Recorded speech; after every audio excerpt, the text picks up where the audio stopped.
दोस्तों, क्या आपने कभी सोचा है कि एक मामूली चाय बेचने वाला बच्चा कैसे अचानक उस मुकाम पर पहुंच सकता है जहां से वह पूरी दुनिया की दिशा बदलने लगता है?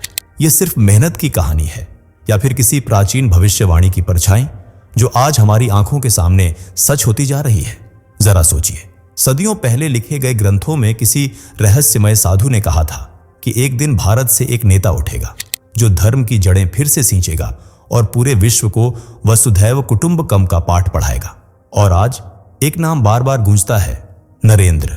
क्या यह महज संयोग है या कोई अदृश्य शक्ति जो पहले ही तय कर चुकी थी कि कौन इस युग को बदलने आएगा?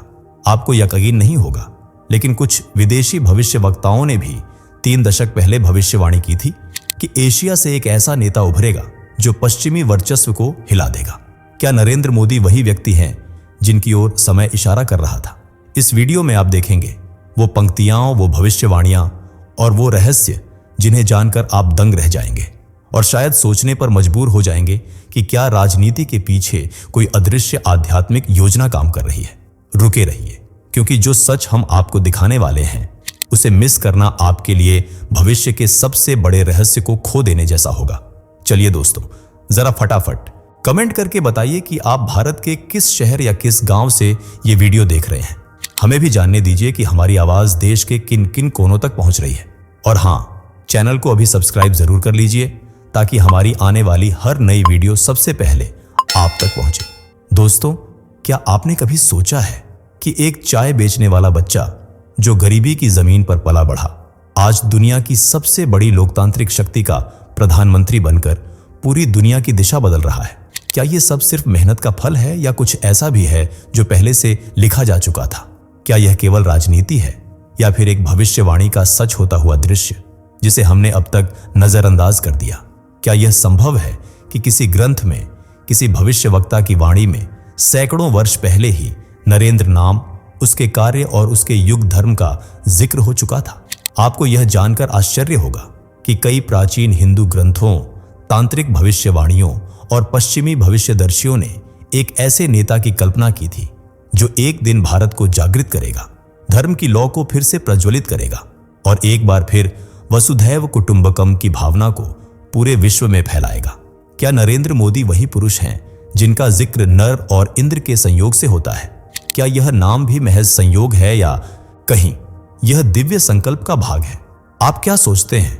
क्या एक व्यक्ति इतना बड़ा बदलाव अकेले ला सकता है या उसके पीछे कोई अदृश्य शक्ति है, कोई ऐसा अज्ञात चेतन स्रोत जो समय समय पर अवतरित होता है जब भारत को उसकी सबसे अधिक आवश्यकता होती है? इतिहास में जब जब भारत संकट में फंसा है तब तब कोई न कोई मार्गदर्शक आत्मा सामने आई है। कभी चाणक्य, कभी शिवाजी, कभी विवेकानंद। और आज क्या वही क्रम फिर से शुरू हो गया है? इस रहस्य के बारे में सुनकर आप भी दंग रह जाएंगे जब हम आपको दिखाएंगे उन पंक्तियों को, उन भविष्यवाणियों को जो आज के भारत के हर राजनीतिक घटनाक्रम को पहले से ही दर्शा चुकी थी। तो क्या आप तैयार हैं उस अद्भुत यात्रा के लिए जहां राजनीति नहीं, भाग्य और भविष्यवाणी मिलकर इतिहास लिख रहे हैं? कमेंट करके बताइए, क्या आपको भी लगता है कि मोदी का उभार केवल राजनीति नहीं, एक गहरी आध्यात्मिक योजना का हिस्सा है? और रुके रहिए, क्योंकि अगले भाग में हम खोलेंगे वो पौराणिक रहस्य जिसमें नर और इंद्र के संयोग से एक अवतारी पुरुष के जन्म की बात कही गई है। क्या आपने कभी सुना है कि किसी व्यक्ति का नाम ही उसके भाग्य का संकेत होता है? क्या एक नाम सदियों पहले लिखी गई दैविक योजना का हिस्सा हो सकता है? नारद भविष्य पुराण में एक अद्भुत श्लोक है जहां उल्लेख है कि कलयुग के मध्य में नर और इंद्र के संयोग से एक ऐसा शक्तिशाली पुरुष प्रकट होगा जो धर्म को फिर से जागृत करेगा, राष्ट्र को पुनः उठाएगा और पूरी दुनिया में भारत के विचारों की गूंज सुनाई देगी। अब जरा रुकिए और सोचिए, नरेंद्र, क्या यह केवल एक सामान्य नाम है या फिर यह वही नर और इंद्र का दिव्य मेल है? नर यानी मानवता का प्रतिनिधि और इंद्र देवताओं का राजा, स्वर्ग का अधिपति। जब ये दोनों तत्व एक साथ जुड़ते हैं तो वह शक्ति बनती है जो न केवल राजनीतिक होती है बल्कि आध्यात्मिक भी होती है। आप क्या सोचते हैं? क्या यह संयोग है कि भारत के इतिहास में पहली बार कोई नेता मंच पर खड़ा होकर वसुधैव कुटुंबकम जैसे सनातनी मूल्यों को संयुक्त राष्ट्र जैसी वैश्विक संस्थाओं के सामने गर्व से बोलता है? क्या यह महज एक राजनीतिक भाषण है या किसी प्राचीन भविष्यवाणी का प्रतिध्वनि? जिस देश में सदियों तक हिंदू शब्द तक छिपा दिया गया, वहां आज एक प्रधानमंत्री धर्म और संस्कृति को राष्ट्र की आत्मा कहकर गर्व से पुकारता है। क्या यह नेतृत्व सामान्य है या यह वही है जिसकी कल्पना आर्षियों ने युगों पहले की थी? दोस्तों, यह वही भारत है जहां हर नाम, हर संकेत, हर परंपरा के पीछे कोई गूढ़ संकेत छिपा होता है।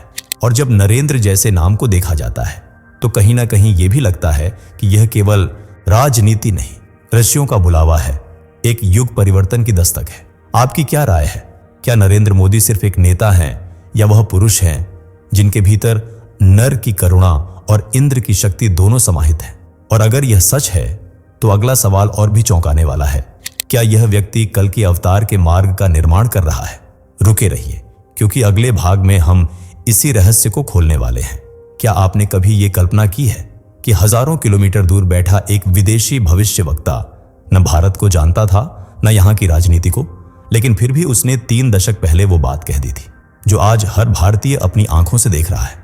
अमेरिका के एक रहस्यमयी रेडियो शो में एक भविष्यवक्ता थे, डॉ. जेपा डेविडसन।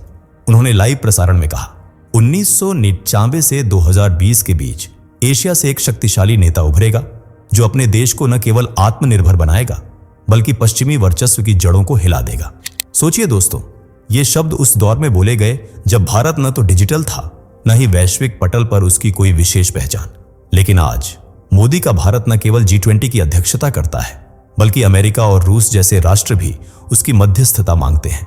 क्या आप सोच सकते हैं कि यह केवल विकास की कहानी है या फिर यह वही भविष्यवाणी है जो आज सच्चाई का रूप ले चुकी है? डिजिटल इंडिया, जनधन योजना, आयुष्मान भारत, राम मंदिर का निर्माण, एक भारत श्रेष्ठ भारत, आत्मनिर्भर भारत और अब भारत माने विश्व गुरु की पुकार। ये सब क्या अचानक हुआ या फिर ये सब पूर्व लिखित संकेत थे? आपकी क्या राय है? क्या यह महज राजनीतिक प्लानिंग है या कोई अदृश्य ऊर्जा काम कर रही है जो भारत को उसके धार्मिक और वैश्विक उत्तरदायित्व की ओर ले जा रही है? और सोचिए, अमेरिका के जिस देश ने भारत को कभी गरीब और पिछड़ा कहा था, उसी देश के भविष्यवक्ता ने स्वीकार किया कि भारत का आने वाला नेता पश्चिम की सोच को चुनौती देगा। क्या आपने पहले कभी यह भविष्यवाणी सुनी थी? अगर नहीं, तो क्या अब मानना मुश्किल है कि दुनिया की नजरें भारत के भाग्य पर पहले से ही टिकी थीं? रुके रहिए, क्योंकि अगले भाग में हम बात करेंगे एक और अविश्वसनीय रहस्य की। क्या नरेंद्र मोदी वास्तव में कल के युग के वाहक हैं? इसका उत्तर आपको चौंका देगा। क्या आपने कभी भगवान कल्कि के बारे में सुना है? वही अंतिम अवतार जो कलयुग के अंत में प्रकट होकर अधर्म का नाश करेंगे और धर्म की पुनर्स्थापना करेंगे। लेकिन क्या आपने कभी इस बात पर गौर किया है कि उनकी भविष्यवाणियां आज की राजनीति से रहस्यमयी रूप से मेल खा रही हैं? पुराणों में कल्कि के जो लक्षण बताए गए हैं वे चौंकाने वाले हैं। एक तेजस्वी पुरुष जिसका स्वर अग्नि के समान होगा, जो अन्याय और भ्रष्टाचार के विरुद्ध खड़ा होगा, जो युद्ध नहीं करेगा लेकिन उसकी उपस्थिति मात्र से दुराचारी सत्ता हिल जाएगी, जो विदेशों में भी सनातन की प्रतिष्ठा को पुनर्जीवित करेगा और जो भारत को उसकी धार्मिक आत्मा के साथ फिर से जोड़ देगा। अब सोचिए, नरेंद्र मोदी का उदय क्या इसी वर्णन से मेल नहीं खाता? एक सामान्य परिवार से निकलकर, न कोई राजवंशीय पृष्ठभूमि, न राजनीतिक विरासत, फिर भी भारत का नेतृत्व करना, पूरे विश्व को वसुधैव कुटुंबकम का संदेश देना और धर्म की बात को दोबारा मुख्य धारा में लाना। क्या यह सिर्फ राजनीति है? आप क्या सोचते हैं? क्या कोई और नेता आज के युग में धर्म और राष्ट्र को एक साथ रखकर विश्व पटल पर खड़ा कर सका है? हम यहां मोदी को भगवान नहीं कह रहे, लेकिन क्या वह भगवान की योजना का हिस्सा नहीं हो सकते? कल्कि का रूप नहीं, पर कल्कि के मार्ग का निर्माता। क्या यह संभव है कि कल्कि आने से पहले ब्रह्मांड एक ऐसे पुरुष को भेजे जो युद्ध के बिना क्रांति करे, जो कर्म से धर्म को जगा दे? दूसरों के लिए मोदी सिर्फ एक नेता हो सकते हैं, लेकिन सनातन दृष्टिकोण से देखें तो वह एक यंत्र है, ईश्वर की योजना का एक उपकरण जो आने वाले युग की भूमि तैयार कर रहा है। आपकी क्या राय है? क्या यह महज समानता है या कोई गहरा आध्यात्मिक संकेत? और अगर यह संकेत है तो अगला सवाल और भी रहस्यमयी है। क्या भारत अब केवल एक राष्ट्र नहीं बल्कि एक अवतार भूमि बन चुकी है? रुके रहिए, क्योंकि अब हम जानेंगे कि भारत की हर आध्यात्मिक लहर कैसे इसी भविष्यवाणी से जुड़ी है। क्या आपने कभी गौर किया है कि हाल के वर्षों में जो अंतर्राष्ट्रीय घटनाएं घटी हैं वे सिर्फ राजनीतिक घटनाक्रम नहीं थी, बल्कि कुछ और बड़ी शक्ति का संकेत थी? क्या ये सब एक कालचक्र का हिस्सा है जो अब अपने निर्णायक मोड़ पर आ चुका है? कोविड महामारी के समय पूरी दुनिया थर्रा रही थी। पश्चिम के सुपर पावर झुकते नजर आए और तभी भारत, वही भारत जिसे कभी गरीबों का देश कहा जाता था, एक विश्व औषधि गुरु बनकर उभरा। दुनिया भर को वैक्सीन भेजने वाला देश जिसने न तो व्यापार का लाभ देखा, न राजनीतिक सौदे, बस मानवता को सबसे ऊपर रखा। क्या आप मानते हैं कि यह महज नीति थी या फिर वो धर्म की रक्षा थी जो गीता में भगवान श्री कृष्ण ने कही थी, जब जब धर्म की हानि होती है मैं आता हूं। रूस यूक्रेन युद्ध के समय भी दुनिया दो खेमों में बंट गई, मगर भारत न केवल शांत रहा बल्कि दोनों पक्षों से संवाद करता रहा, बिना किसी दबाव में आए, बिना किसी खेमे में झुके। क्या यही वह मध्यस्थता की नीति नहीं है जो एक धार्मिक राष्ट्र को शोभा देती है, जो शांति को युद्ध से ऊंचा मानता है? फिर बात करें चीन की। जब लद्दाख में चीनी घुसपैठ हुई तो क्या मोदी सरकार ने बिना शोर मचाए वो कूटनीतिक और सैनिक कदम नहीं उठाए जिसने पूरी दुनिया को चौंका दिया? और जब अफगानिस्तान से अमेरिका भागा, तालिबान सत्ता में आया तो पूरी दुनिया शौक में थी, लेकिन भारत चुप रहा।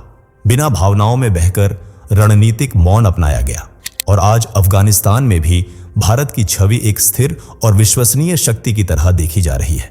दोस्तों, ये कोई सामान्य घटनाएं नहीं है, ये कालचक्र की गति है जिसमें एक राष्ट्र और उसका नेतृत्वकर्ता अपने युग धर्म को निभा रहा है। क्या आपको नहीं लगता कि नरेंद्र मोदी इस काल में उसी भूमिका में है जो अर्जुन के रथ पर बैठे श्री कृष्ण ने निभाई थी? इस बात पर आपकी क्या राय है? क्या यह युग सिर्फ राजनीति का नहीं बल्कि धर्म की पुकार का युग है? और अगर यह सब सही है तो अब अगला प्रश्न उठता है, क्या यह नेतृत्व केवल एक व्यक्ति तक सीमित है या भारत स्वयं अब धर्म का अवतार बन चुका है? रुके रहिए, क्योंकि अगला भाग यही रहस्य खोलेगा। क्या आपने कभी ऐसा समय देखा है जब भारत की आत्मा फिर से जागती हुई प्रतीत हो, जब केवल राजनीति नहीं बल्कि राष्ट्र की चेतना उठ खड़ी होती है और सत्ता एक साधना का माध्यम बन जाती है? आज जो कुछ भी भारत में घट रहा है वह सिर्फ योजनाएं नहीं है, वह संकेत है। अयोध्या में राम मंदिर का पुनर्निर्माण कोई भवन निर्माण नहीं बल्कि इतिहास का पुनर्लेखन है। काशी विश्वनाथ कॉरिडोर, जहां सदियों तक सनातन को झुकाकर रखा गया, आज वहां गर्व से घंटियां बज रही हैं। उज्जैन में महाकाल लोक एक ऐसा स्थान बन चुका है जहां सनातन की श्वास फिर से गूंज रही है। क्या ये सब मोदी सरकार की विकास योजनाएं मात्र हैं या ये ईश्वरीय प्रेरणा से संचालित एक गहरी योजना है जहां भारत को उसके धार्मिक डीएनए से फिर जोड़ा जा रहा है? आप क्या सोचते हैं? क्या यह सिर्फ चुनावी मुद्दा है या एक युग धर्म की पूर्ति? जिस भारत को वर्षों तक सेक्युलरिज्म के नाम पर उसकी जड़ों से काटने की कोशिश की गई, वही भारत आज अपने वेदों, अपने देवताओं और अपने धर्म की खुले मंच पर घोषणा कर रहा है। और यह केवल नेताओं का नहीं, यह जन चेतना का पुनरुत्थान है जिसका माध्यम शायद मोदी है, लेकिन प्रेरणा कहीं और से आ रही है। गहराई से सोचिए, क्या नरेंद्र मोदी केवल एक प्रशासक हैं या एक ऐसे पुरुष हैं जो भगवान की इच्छा का माध्यम बनकर सनातन को उसका खोया हुआ स्थान दिला रहे हैं? आपकी क्या राय है? क्या यह युग धर्म के जागरण का है? क्या भारत अब केवल आर्थिक शक्ति नहीं बल्कि एक आध्यात्मिक महासत्ता बनने की ओर बढ़ रहा है? अगर आपका उत्तर हां है तो इस वीडियो को हर उस व्यक्ति तक पहुंचाइए जो खुद को सनातनी मानता है, क्योंकि यह सिर्फ एक कहानी नहीं, यह युग परिवर्तन की चेतावनी है। और अब प्रश्न उठता है, अगर मोदी माध्यम है तो उनका अंतिम उद्देश्य क्या है और आने वाला समय हमें कहां ले जाएगा? रुके रहिए, क्योंकि अंतिम भाग इसी रहस्य पर से पर्दा उठाएगा। जब कोई भविष्यवाणी सच हो जाती है तो सवाल सिर्फ ये नहीं होता कि क्या वह सच थी, असली सवाल होता है अब आगे क्या? हमने इस वीडियो में देखा कैसे नाम, समय, घटनाएं और आस्थाएं सब किसी गहरे दैविक क्रम में जुड़ी हुई प्रतीत होती है। नरेंद्र मोदी का नेतृत्व केवल एक प्रधानमंत्री का कार्यकाल नहीं बल्कि एक चेतना का प्रस्फुटन है। वह चेतना जो हजारों वर्षों की तपस्या, त्याग और प्रतीक्षा से उपजी है। लेकिन क्या यह यहीं समाप्त हो गया? क्या राम मंदिर का निर्माण ही चरम है? क्या सनातन की पुनरावृत्ति सिर्फ भारत तक सीमित रहेगी? या फिर यह तो सिर्फ एक और भविष्यवाणी की शुरुआत है जहां भारत न केवल जागेगा बल्कि जग को भी जगा देगा? दोस्तों, आपने गीता का वह वाक्य सुना होगा, सदैव कर्म करते रहो, फल की इच्छा मत करो। क्या यह संभव है कि मोदी जैसे नेता आज जो कुछ कर रहे हैं वह किसी स्वतः प्रेरित चेतना से संचालित हो? और हम सब, आप और हम, क्या हम केवल दर्शक हैं या इस युग परिवर्तन का हिस्सा? आप क्या सोचते हैं? क्या यह संयोग है कि आज की पीढ़ी जो कभी धर्म से दूर होती जा रही थी, वही आज भगवा धारण कर रही है, मंदिरों में लौट रही है, संस्कृत में बोल रही है? क्या यह काल नहीं बदल चुका? और अगर यह सब एक योजना है तो अगला चरण क्या है? कौन होगा उस चेतना का अगला वाहक? क्या हम तैयार हैं उस उत्तरदायित्व को उठाने के लिए जो हमें धर्म, राष्ट्र और संस्कृति के लिए निभाना है? इस रहस्य के बारे में सोचिए और कमेंट में हमें जरूर बताइए। क्या आप इस युग परिवर्तन का हिस्सा बनना चाहते हैं? अगर इस वीडियो ने आपके भीतर कुछ जगाया हो तो इसे हर उस व्यक्ति तक पहुंचाइए जो सनातन पर विश्वास रखता है, क्योंकि मित्रों, जब भविष्यवाणी सच हो जाए तो नया भविष्य लिखा जाता है, और शायद वो भविष्य आपके हाथों से ही लिखा जाना है। जय सनातन, जय भारत। दोस्तों, आपकी स्क्रीन पर 2 और वीडियोस दिख रही हैं, जिसे देखने के लिए स्क्रीन पर क्लिक करें। दोनों देखिएगा, बहुत अच्छी वीडियो बनी है।